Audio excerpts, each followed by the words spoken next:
ثم هناك إشكالية أوناحي. هناك مدرب واحد في العالم مقتنع بعز الدين أوناحي، وهو وليد الركراكي. أوناحي الذي يعاني في إيجاد نادي، ويقال بأنه في نهاية المطاف قد ينتقل إلى جيرونا، ولكن اللاعب لا يرغب فيه أحد. المدرب ديزيربي لا يريده، ويحاولون التخلص منه بأي شكل من الأشكال. كيف يتعامل وليد الركراكي مع لاعبين لم ينادي عليهم كترغالين كريتشاردسون وآخرين، لأنهم يفتقدون، لماذا؟ سمعتموه، يفتقدون للجاهزية والتنافسية. ولكن حينما يتعلق الأمر بعز الدين أوناحي، لا، أن لن يكون له نادي أو لا يلعب أو يبقى في فترة مهملا لا يعيره أحد اهتمام. ماذا عليه؟ ما هي الرسالة التي يريد أن يوصلها وليد الركراكي لنا ولبقية اللاعبين في المنتخب؟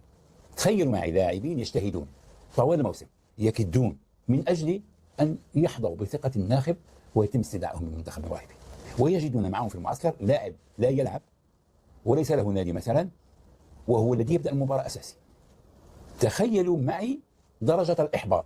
ممكن أن تحاول أن تقنعهم بأي كلمات، لن تقنعهم، لأنهم يؤمنون بشيء واحد أنت تصر عليه، هو الجاهزية والتنافسية. إذا كان هو يملك عصا سحرية ليهدئهم ويقنعهم بذلك، فهذا برأيي أنا إنجاز أكثر من الفوز بكأس العالم.